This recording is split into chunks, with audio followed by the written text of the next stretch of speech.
folks, if you've got an agenda, you'll see that we've got a public hearing scheduled to open our meeting tonight. So we will take care of the public hearing first, and then we will move to our regular order of business this evening. Thank you for joining us. This public hearing tonight is called and convened in regards to ordinance number 28-2016. The City of Greer is holding this public hearing at 6:30 p.m. on Tuesday, September the 13th, 2016 at City Hall. The hearing is to approve the conveyance of a portion of a street alley located on Turner Street between Hampton Road and King Street in the City of Greer, Spartanburg County. The exact area being shown on the plat recorded July 28th, 2016, Plat Book 171, the Register of Deeds in Spartanburg County. This is a, I think it's being liberal to say that this is a street or an alley. It may have been at one point in time, but it certainly only vaguely resembles either one of those at this point in time. It is a portion of a conveyance that existed, I'm assuming, many years ago. It bisects a piece of property. The property owners now would like to have that piece, would like to acquire that piece. It is completely surrounded by their property, and so we need to go through the steps to abandon the property and to initiate a sale at some point in time. So the ordinance is in reference to that. This is a public hearing, so I would ask if anyone is here to appear or to speak to the public hearing regarding ordinance number 28-2016. If you are, please show your hand. I'll ask the second time, is there anyone here tonight that would like to speak in regards to the public hearing, which is abandoning a piece of alley street located between Turner Street and Hampton Road and King Street inside the City of Greer? If you would like to address the City Council or the public in regards to this public hearing, would you please raise your hand? I'll ask a third and final time if anyone is here to appear before council tonight in regards to the public hearing. If you are, please signify by raising your hand. Having asked 3 times and no one indicated that they were here to speak in regards to ordinance number 28-2016, I'll draw the public hearing to a close. With that, then, we'll move to our regularly called and scheduled business meeting. This is a Greer City Council meeting convened and called on September the 13th, 2016. Having done that, council is going to stand for the Pledge of Allegiance and the invocation. If you would like to join us in doing so, you may do so. At this time, council will stand.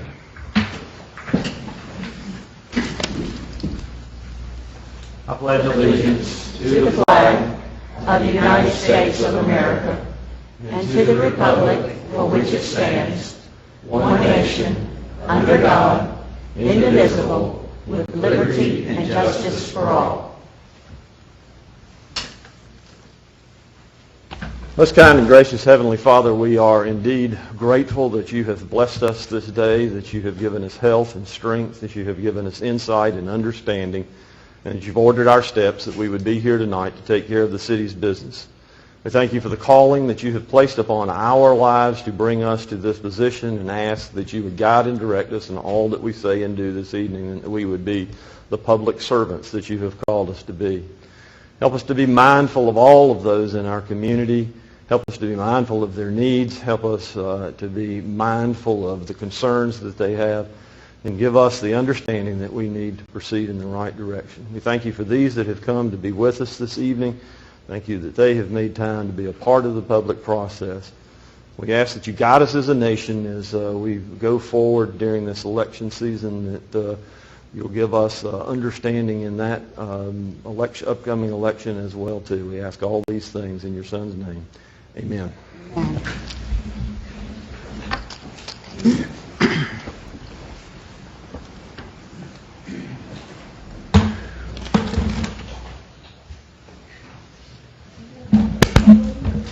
Ms. Duncan, do we have anybody to appear in public forum this evening? No, sir. With that, then, council will move to the minutes of council meeting on August the 23rd, 2016. After your review, I'll entertain a motion to receive. So moved. Second. I have a motion and a second. Any items of note for the clerk? Hearing none. Ms. Duncan? Mr. Arrowood, Yes. Mr. Griffin, Yes. Ms. Bookert, Yes. Mr. Dumas, Yes. Mr. Bettis, Ms. Albert, Mayor Danner. Yes. We'll move to the administrator's report, or shall we call it the assistant administrator's report this evening, as Mr. Driggers is away on some well-deserved vacation this week with family. And with that, we'll turn it over to Mr. Sell. Mr. Sell? Thank you, Mayor. Thank you, Council. I just have a few items to mention in regards to some events that have taken place since last time we met and some events that are coming up. This past Saturday, we held the first, what we will call moving forward, annual Rail Fest, a well-attended event for us here at Greer City Park and in Greer City Hall. About 1,000 people attended the 4-hour event. We had free train rides, some inflatables. We had model trains that kids could play with inside. It was a hot day. I think a lot of people took advantage of that, being able to come in and play with some of the model trains. And, of course, we had safety folks from CSX and Norfolk here to talk about rail safety. It was a really good event, well attended. We had Joanna Hyatt here to, talking with the crowd about the history and some stories in regards to the rail history of our community. So we enjoyed it. We enjoyed it. We were appreciative of the fact that the community embraced it as well, and we look forward to continuing that event on an annual basis. Also, this previous weekend, a couple of very important events that we had. The Law Enforcement Memorial Softball Tournament took place over at Century Park. This is the 5th time this tournament has taken place. And they raised this year about $5,000, and this is money that goes to families of officers that have fallen in the line of duty. Last year, this group contributed money to the Allen Jacobs family out of Greenville that we're aware of. But a well-attended event and a successful event, and that they were able to raise some well-needed funds that will go to some families that can use them. Also, this past weekend in the park, we hosted a 9/11 Service of Heroes Remembrance. The event took place in the amphitheater with a service in the morning, and then the families of first responders were able to come in and get a free lunch. Another event that was a good event to have, one that we want to hope that we will continue to do in moving forward with remembrance of 9/11, this year being the 15th anniversary of that event. Some items that are coming up to make you aware of. Our Employees Benefits Fair happens this Thursday. You should have in your box, Ms. Duncan has placed your packets for the open enrollment period that we're entering. The deadline to get that paperwork in is December the 2nd. If you are filling out the wellness forms, that information goes directly to the wellness nurse. You can provide it in a sealed envelope, and we will to either Lisa Elliott or Alicia Williamson, and they will get it to the nurse, but it needs to be sealed. But all that information, all those details contained in the packet, and you've probably got an email as well in regards to that. But the benefits fair runs from 7:30 to 1 o'clock this year, so it ends a little earlier. Last year it went till 2, so keep that in mind as you're making your plans to attend that event this week.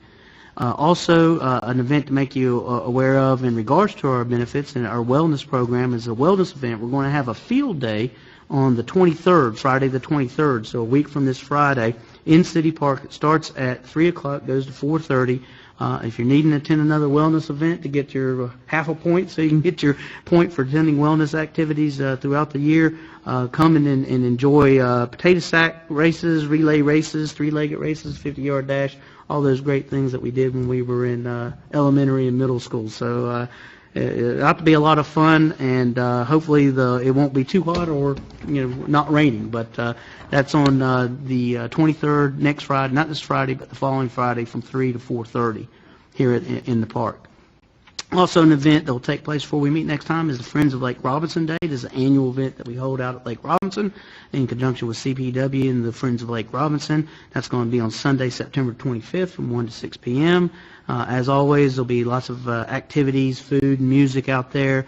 This year, the Locust Grove Bluegrass Band will, I think, make a return. I think they've been out there before. There's kayaking, canoeing, all kinds of different activities and booths for information. So if your schedule allows you to, come out and join everyone in the community on Sunday, September 25th, 1 to 6. A couple things that I was made aware of. I thought I would bring council some information. One of the words that we try to avoid using around here because we're all busy, but we try not to say busy, but I did want to describe some of the activity that's been taking place this year to convey that message. Got some information in regards to housing starts. For the year to date through the end of August, we've done 370 housing starts. Last year, throughout the whole year to date, we had done 290. So we're actually well ahead, almost 100 ahead of pace from what occurred the entire year last year, and we've had 45 housing starts in August alone. So on the residential development front, we've got a lot of folks coming in. Once those houses get filled, that's about 1,000 people right there just in for this 1 year. So that puts us on track from kind of meet some of our population projections that we made.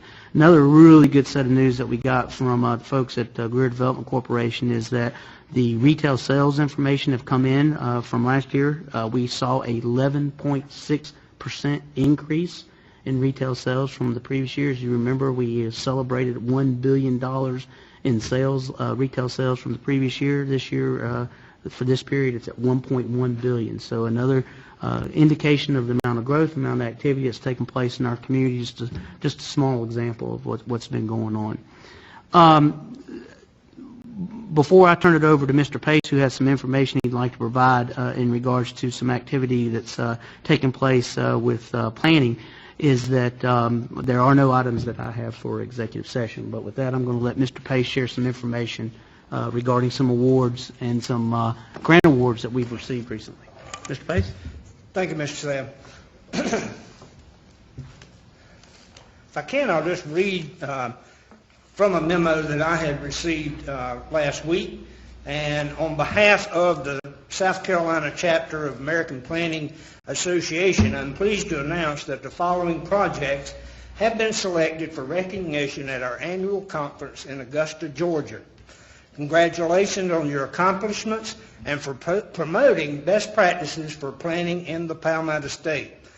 We had submitted for Outstanding Planning Project, which is probably the last time we get to do that, for a small urban project, and the Greer Community Master Plan was submitted and did receive, or will receive, award next week. I will be in attendance, excuse me, to receive that award, and we're just thankful for it. The small urban projects are up to 30,000 in population, so looks like we won't be doing that one again, but we'll move up into the large category next year, hopefully, or in the years to come, as an outstanding project for large urban areas.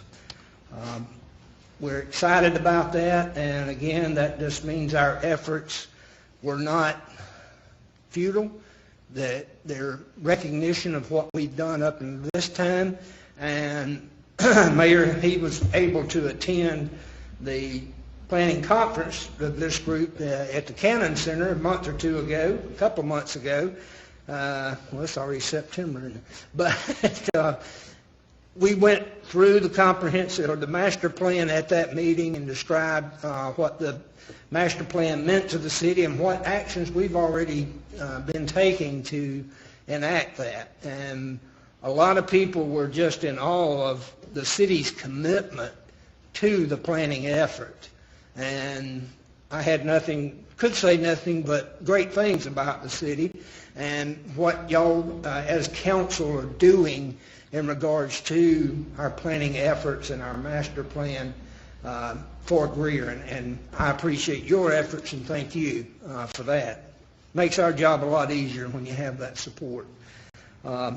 Also, we had submitted for a 2016 Federal Historic Preservation Grant, and did get word earlier this year, but it took the federal government a little longer to award the contract for that. But we have received that we will be on tap for a $50,000 grant. This is a half and half grant. We'll be expected to reimburse $25,000 of that grant. This will be for a historic resources survey that we submitted even back when we had an intern this year who was very instrumental in helping put together that grant package to submit, and funding was set aside already for that endeavor in the budget, and we're looking forward to working with the state archives and national parks in regards to this. And it's again, if you think of the community master plan, it talks about expanding our historic district, not just concentrating on the downtown district.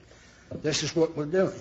This is what we submitted to the state for the grant proposal, was expanding that area. So we're right in concert where we need to be in following our goals for the master plan also.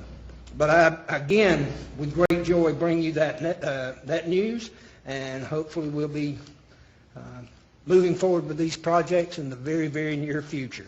That concludes any other statements I have, Mr. Mayor. Thank you, sir. Congratulations. Thank you. Thank you. That's all we have for the administrator's report, Mr. Mayor. All righty. Council, we've got several items of old business this evening, the first of which is the second and final reading of ordinance number 25-2016. This is an ordinance to provide for the annexation of property owned by Teresa Smith located at 327 Hammock Bridge Road by 100% petition, and to establish a zoning classification of DRD for said property. Mr. Pace, any new or additional information in this regard?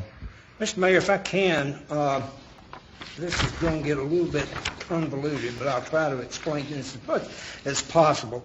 I'm going to speak in regards to ordinance 25-26, and under new business, ordinance 16. And the reason that 16 is such a number that we looked at a few months ago, it never made it other than to be tabled here at the council at our request.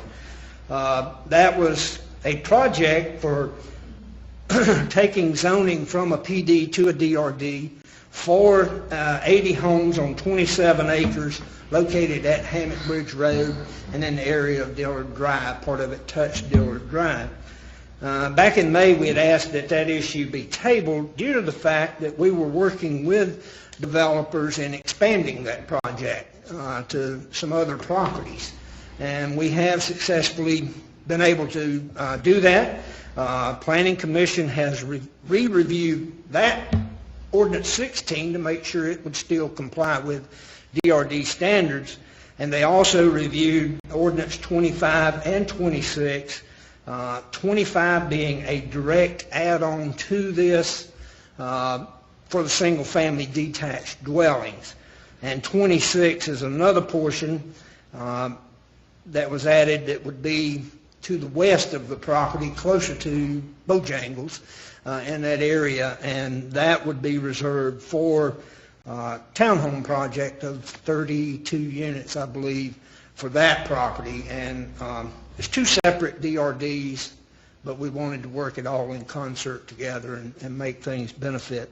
So I would ask that also on ordinance 25 that we have an amendment, a recommended amendment, because we've had an owner change. In the past, the current owner now, which is the same as ordinance 26 and 16, he has purchased the property and closed on the property. I got that notification this week. So I think it would be advantageous for us to go ahead and complete this annexation with the amendment of BCB and PRB2 LLC. The address and all will remain the same. Parcel number still remains the same. It hadn't been incorporated. So the only thing we would ask is for an amendment of the property owner. And I will answer any questions that you probably will have in regards to this. Okay. Typically under second reading or old business, I wouldn't ask, but by show of hand, is the owner of the property or representative of the owner of the property of ordinance number 25, 2016, 26, 2016, or 16, 2016 with us this evening? Okay. All right. Typically, I would ask for input under the section of new business, and certainly with 2016 there, we will do that. But it seems pertinent to the discussion in 25 and 26 to ask that if you'd like to add anything to the conversation, you're welcome to do it. If you want to address council. No, I think we did a really good job. If you have any questions, you have to answer them. Okay, thank you. All right, with that then, council, we have the second and final reading of ordinance 25-2016. We'll need a motion to amend this ordinance to reflect that BCB and PRB2 LLC are now the correct owners of the property. I'll entertain a motion as amended. Second. I have a motion and a second. Floor is open for discussion. Hearing none. Ms. Duncan? Mr. Airwood, Yes. Mr. Griffin. Yes. Ms. Booker. Yes. Mr. Dumas. Yes. Mr. Bettis. Yes. Ms. Albert. Mayor Danner. Yes.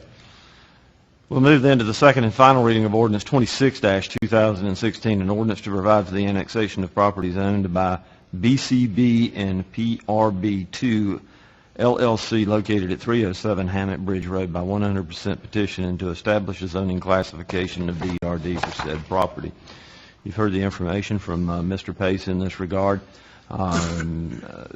Ordinance 26-2016 reflects the correct owners. I'll entertain a motion to receive. So moved. Second? Have a motion and a second. Floor is open for discussion. Questions? Comments? Ms. Duncan? Mr. Airwood, Yes. Mr. Griffin. Yes. Ms. Booker. Yes. Mr. Dumas. Yes. Mr. Bettis. Yes. Ms. Albert. Mayor Danner. Yes. Council will move to item C, which is the second and final reading of ordinance number 27-2016. This is an ordinance to provide for the annexation of property owned by Halpern Partners, LLC, located at 1310 and 1312 West Wadehampton Boulevard by 100% petition, and to establish a zoning classification for C3 for said property. Mr. Pace? Mayor, Council, again, as explained to you at first reading, this property did go to the Planning Commission for review. No one spoke in favor or in opposition to this request, and the Planning Commission did unanimously recommend for the C3 zoning of the property. And again, for a refresher, this is the what was the gun store and the car lot side by side. Those will be removed from the properties, and new development will be taking place. We're working very closely with Halpern on redevelopment of that site. Based on the recommendation of the Planning Commission, do I hear a motion to receive? So moved. Second? I have a motion and a second. Floor is open for discussion. Ms. Duncan? Mr. Airwood, Yes. Mr. Griffin. Yes. Ms. Booker. Yes. Mr. Dumas. Yes. Mr. Bettis. Yes. Ms. Albert. Yes. Mayor Danner. Yes. Council will move to items of new business, the first of which is ordinance number 16-2016. This is an ordinance to change the zoning classification of property owned by BCB and PRB2 LLC located at 321 Hammett Bridge Road from PDR to DRD. Mr. Pace? Yeah, Mayor and Council, this was it's already been on your agenda, but we asked for it to be tabled. This is the property that, again, is located on Hammett Bridge Road, but if you remember back a few years, or a year or so back, it was requested for a planned development, and we were looking at about 300 single-family attached units. After consideration and through other developers that have come on board with these properties now, that has, the 27 acres has significantly been reduced to incorporating the others together to 85, I believe, single-family detached houses, and access would be from Dillard Drive.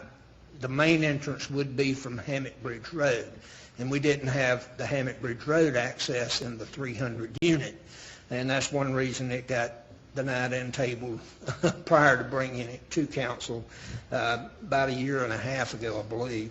But we're well pleased with what we've seen. Planning Advisory Committee has reviewed these annexations and the rezoning quite extensively. We've made recommendations to development on assisting with issues on traffic concerns. Traffic studies have been completed, and those will be presented to SCDOT to determine if turn lanes are in fact needed for said development. And development has agreed that if it is an expense that needs to be in place, that they will be glad to take care of that at that time. So again, moving forward with this case, we are asking to rezone the 27-acre portion, and then after we get the second reading on this ordinance, we'll start combining those properties into one property. By show of hands, is the owner of the property or representative of the owner of the property with us this evening? Do you care to add anything to that discussion? 85 single family, it's actually 87. 87. Thank you for the clarification. Council will entertain a motion to receive. Second? Have a motion and a second. Further discussion? Questions? Comments?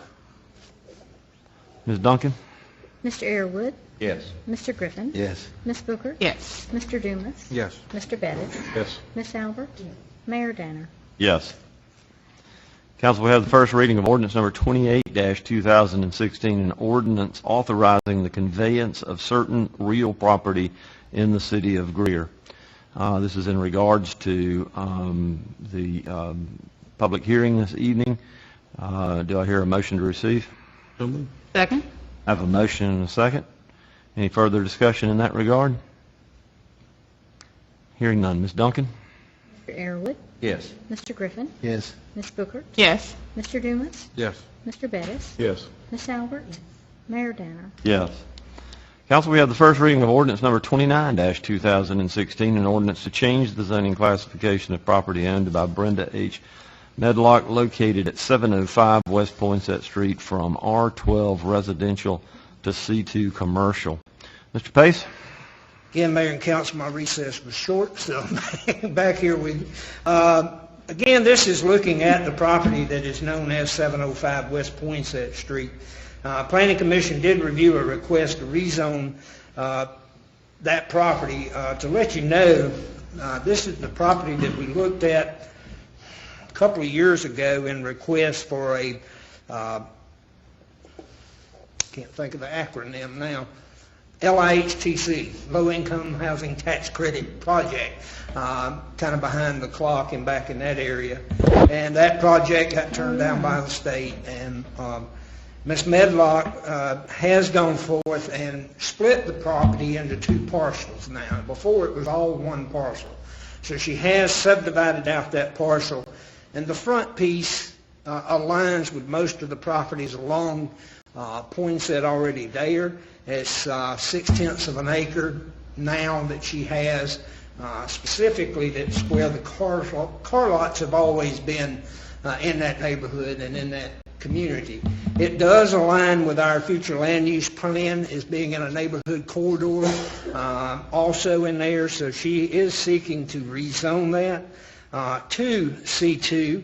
Last night we even had the opportunity to review as the Board of Zoning Appeals for the special exception to operate a used car lot on that particular property.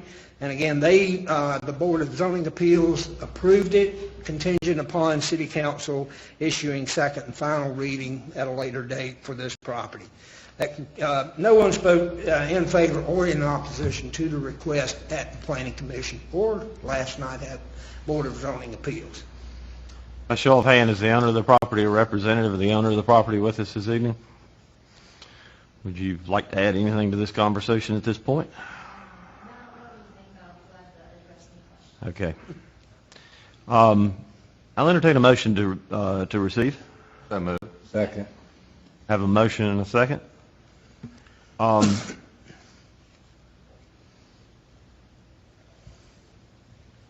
Mr. Pace, you mentioned that the property has now been split in two. It's divided into two separate parcels now?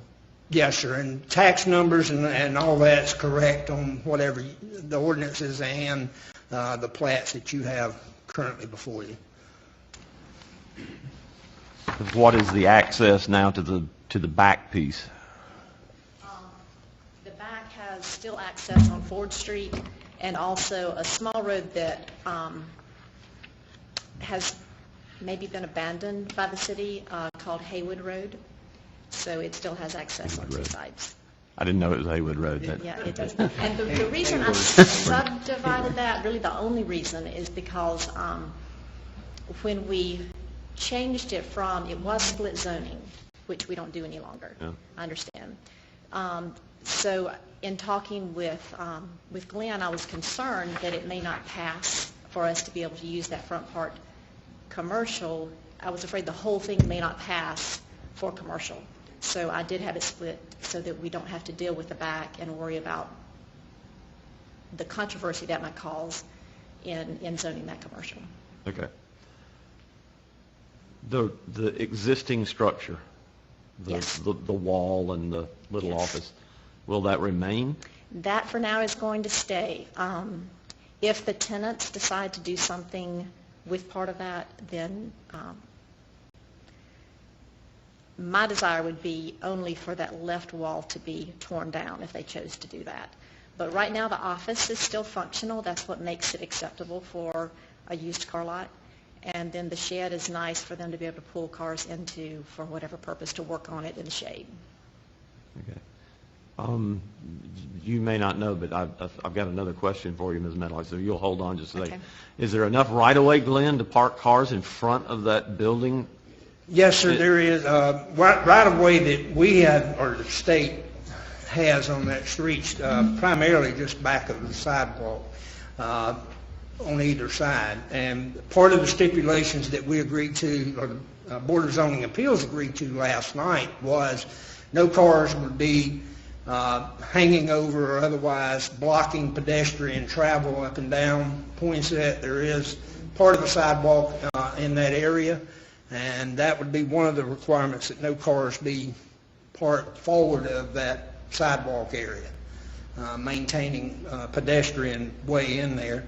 We also, you probably remember that one business was going in there and decided to go ahead and paint their sign on one of the walls, and we kindly had to ask them to remove that, and they had no agreements or anything else with the city to move forward, and we've instructed Ms. Medlock, and she agreed that any signage would have to go through the permitting process if allowed, but the wall could receive some signage, but again, it would be per our standards, not per what the customer desires.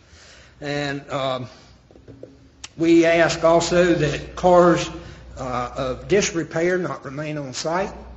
If a battery change or something like that's not unusual for used car lots to have, but not dismantled cars torn apart and left out there for weeks at a time. So we've asked also to do that, and Ms. Medlock's been very kind in agreeing to meet those stipulations also with that approval. Okay, so the question I wanted to ask you, Ms. Medlock, is it your understanding that in addition to the cars he parks in the front, is he going to be parking cars behind the wall as well and the rest of the Yes. the acreage there? Yes, he will be parking the cars in the front that are going to be an attraction, a main attraction that would draw people in. But then, yes, he may have some parked in the back as well. Okay. Let me go back to Glenn for just a second. I should have thought this through a little bit better, but let me go back to Glenn. That's fine. Storage of vehicles or cars or whatever, I mean, that's a grassy lawn area behind there. I mean, what consideration do we give in that regard? Again, it would be similar to what some other dealerships have done, not necessarily in the city, but provided alternative parking for those type facilities. And behind the wall, like I said, The stipulation also was that no vehicles be parked on any residential zone property. So that means only on the property that's 6/10 of an acre that would be C2 provided for those stipulations. So they can't just cover the grassed area back there with automobiles. It would be a few that would be able to go behind the wall also. Yeah. Can I just add one note? The renter, we already have a renter, it's Trade Up LLC. They do a lot of sale of cars just directly to the person without even having them on the lot. So the number of cars may not be as great as you would expect it to be for a used car. Okay. I can't say for sure because they're not here, I don't think. Yeah, they're not here to address that. Okay. Lynn, one of the issues that we've had in the past was a stormwater issue about how the water would be handled on the lot and that sort of thing. Is that still a consideration in terms of cleanup or washing the vehicles or whatever behind the wall there? I'm not sure where that's why we denied the last one too, is that it was a detail shop. Yeah. It would involve washing of many cars every day and repetitive, and they were wanting to do it out front, not in the shed area and things like that. And those were real concerns that we had. Used car dealership, we really don't have the volume that we would see as a detail shop for that. But again, Ms. Hanley will be very much aware of anything that does transpire that creates any issues in regards to stormwater related issues. Others? Is there a requirement for some type of barrier or something between the commercial and the residential? They are if there are structures to barrier from, and the rear of this property does not contain any structures on it that would be needed to screen. But if the time comes that screening or development takes place on the rear remaining property and it does go residential as we assume it would, then in effect screening would be required. Currently her property, the way she has subdivided it, it follows exactly what the other two past residents that are now businesses operating out of there. It goes in line with those, so it would be a clean sweep through there.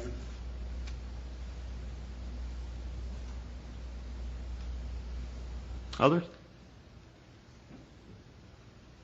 Thank you. We appreciate it. I do have one question, and I don't know whether I need to address this with Glenn or with you. Regarding the signs, obviously any writing on the wall, we would definitely want to get cleared. The tenant has already got a sign just to fit on the post that is already there with anticipation that this is going to be approved. Do we need to get that? Does he need to bring that to you? You just need to get that information to me. Okay, We'll great. take care of it. Needs to go through the permitting process. Right. Yeah. Yes. Okay. All right. He hasn't put it up yet, but he's apparently already got something drawn up or maybe complete, ready to attach. Try to get me on the permit. We'll send him through and get him through the process and see what needs to be done. Thank you. Thank you. We have a motion in a second? We do indeed. Okay. Any further questions? Ms. Duncan? Mr. Airwood, Yes. Mr. Griffin, Yes. Ms. Booker, Yes. Mr. Dumas, Yes. Mr. Bettis, Yes. Ms. Albert, Yes. Mayor Danner. Yes. Let's see where we are here. I got lost. Item D, first reading of ordinance number 30-2016, an ordinance to provide for the annexation of properties owned by Truck Farm of Greer located at 13745 and 13755 East Wadehampton Boulevard by 100% petition, and to establish a zoning classification of C3 for said property. Mr. Pace? Mayor and council, again, this property is on Wadehampton Boulevard, however, on the other end of Wadehampton. Now we're going to the east. This would be directly across from Toyota of Greer. If you've been in that area recently, you'll notice that redevelopment of two sites has taken place there.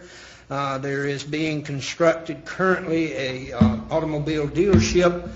This would be, as it relates to right now, Mitsubishi of Greer, or Mitsubishi in Greer. I don't know if it's of Greer, but it will be a Mitsubishi dealership that will be operating out of that facility. All permitting and everything else has taken place inside Spartanburg County and would remain in Spartanburg County until time of certificate of occupancy is issued to the structure, and then the city would complete the annexation process. And all of this is in concert with making sewer available to the dealership.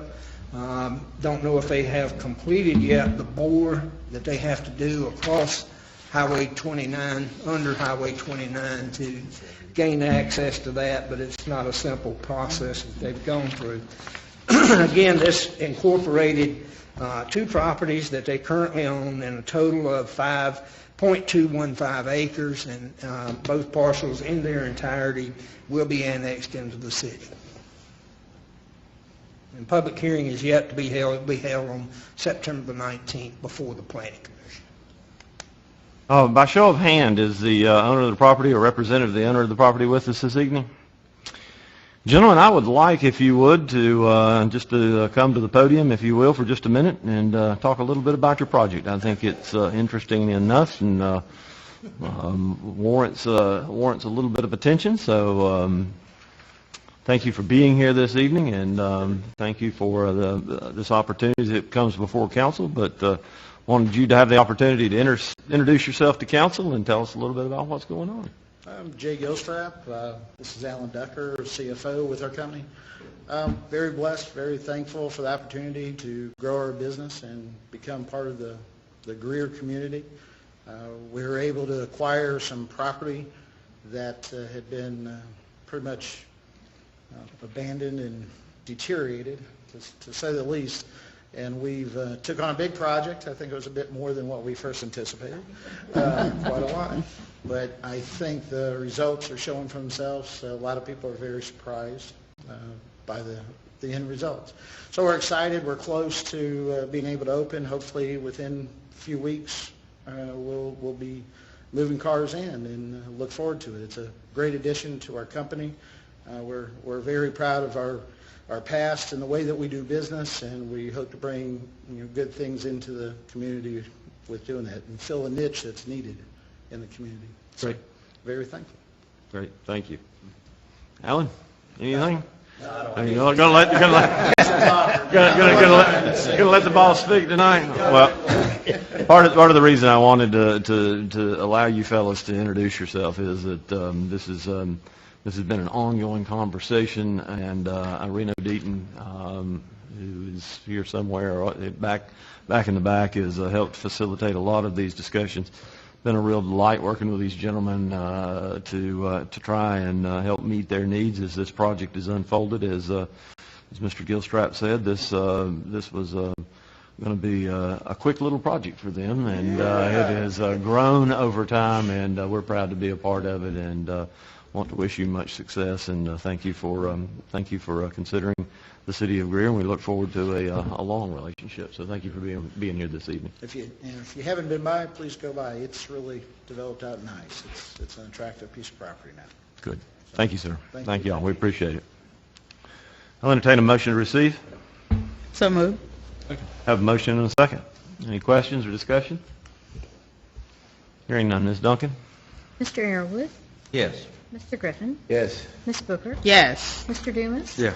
Mr. Bettis, Ms. Albert, Mayor Danner. Yes. Thank you, Mayor and Council. Thank you. Thank you.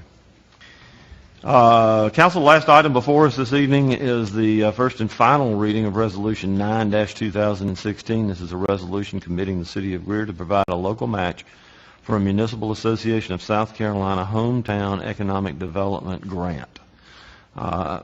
Mr. Sell, do you have additional information in that regard for us? Mr. Mayor, I'd like to ask Mr. Deaton to come up and provide some information in regards to this grant application that we're trying to pursue through the Municipal Association. Thank you, Mr. sir. Deaton? Mayor, Council, good evening. Thank you for the opportunity tonight to come before you to ask you to support confirmation of match for a Municipal Association Hometown Economic Development Grant. You're probably aware the Municipal Association now is offering up to $25,000 grant for economic development projects requiring a 15% match. We'd like to use that for a geofencing-based branding and marketing campaign on behalf of the downtown. We're currently doing a direct mail campaign to the neighborhoods of Brushy Meadow, Silverleaf, Sugar Creek, and downtown. Every month those folks get a postcard with some branding and marketing information regarding the downtown. To complement that, we're going to work with a third-party vendor to essentially polygon those neighborhoods and then to attach the mobile devices that are in those neighborhoods, those that accept apps, those that have apps that accept advertising, and then to promote ads on those apps consistent with our direct mail campaign. We would anticipate about 2 million impressions to those mobile devices over the course of a year, which would help to reinforce our direct mail campaign to encourage folks to come downtown to shop, to dine, to take advantage of some of the events that are happening in our downtown. The 15% match will actually exceed with the cost of the direct mail that we do. The printing and the postage is about $7,500. The Greer Development Corporation will cover. All right. Entertain a motion to receive. So moved. Second. Have a motion and a second. Any further conversation or questions of Mr. Deaton? No, I appreciate you doing it. I remember asking Ed. I wanted us to grab that money. Fantastic. So thanks. Others? Thank you. We appreciate it, sir. Ms. Duncan? Mr. Airwood, Yes. Mr. Griffin, Yes. Ms. Booker, Yes. Mr. Dumas, Mr. Bettis, Yes. Ms. Albert, Yes. Mayor Danner. Yes. Council having no further business, we stand adjourned.